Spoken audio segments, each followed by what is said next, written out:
feel like you showed the most growth this year in year two?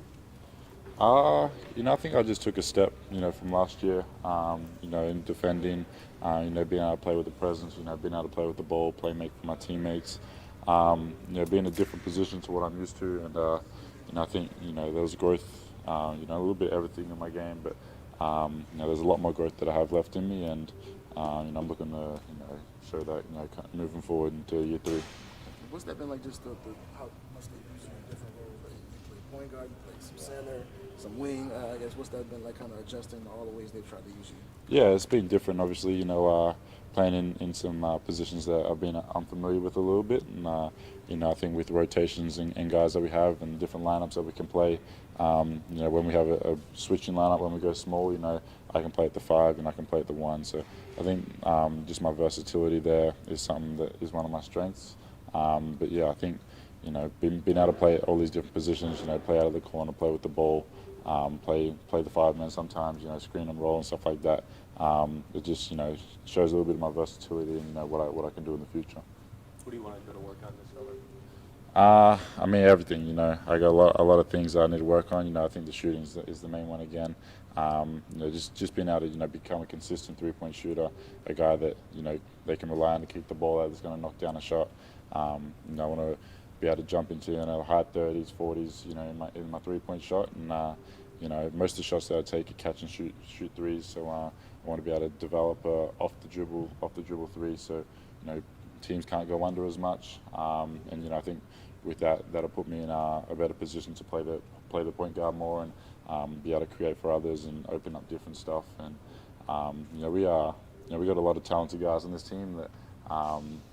It can be sometimes hard to be able to play the point guard because we got a lot of guys that can score the ball, a lot of guys that need the ball. So I think one thing that I want to improve on next year is demanding that point guard role and being able to play make for guys like Z, Bi, Trey, like these guys who are so good offensively. Just being able to take a little bit of load off them and be able to put them in the corner, have them come for down screen and get an easy bucket rather than having to work so hard for every bucket. So.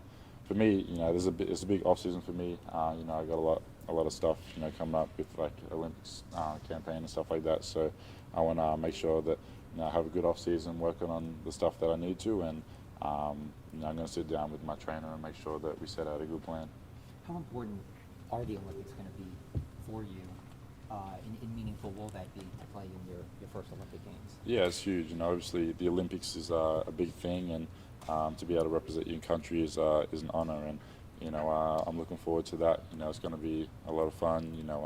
I've been looking forward to that my whole life. I always grew up watching the Olympic Games and stuff, so it's going to be a lot of fun. But for me, I feel like I have a lot to prove. I have a lot left in me. I have a lot more to my game that I can show. So I think the Olympics is going to be a big part of that. Helping me get to where I want to go. I think being able to perform on the Olympic stage will help me here with my NBA career as well, and just show a little bit more of what I can do because I feel like I have a lot left in me that I haven't shown yet. I was going to follow up with that. For a lot of us, it was always Team USA and then everybody else. Just kind of the growth. You talked about seeing it growing up, and I know you saw guys like Della Vedova and other guys. Where has the rest of the world moved closer to the U.S. in your opinion? Yeah, I think the whole game, just the European game, the Asian game. Like I think it's starting to become closer. It used to be USA and then everyone down here. I think everyone's starting to creep up. Just the talent level, you see in the NBA nowadays with all the European guys and stuff like that, and the way basketball's played. And FIBA's a different game. The court's smaller. It's shrunk a lot more. You have to play more as a team. And I think when it comes down to it, the best teams win. The teams that play together, the teams that know their role, their wins. You can throw as much firepower out there as you want, and it could be hard to gel together. So the team that plays the hardest, the team that plays together, the team that has the most chemistry is usually the team that wins. And I think it's going to be a lot of fun in years to come. And the Olympics this year, just seeing the different countries battle it out, because I think it is everyone's on the same level now, type thing. And you see the team, the US, and there's not going to be no easy beats. So they're the ones that everyone's going to be targeting, but it's going to be a lot of fun. Thank you. Appreciate it.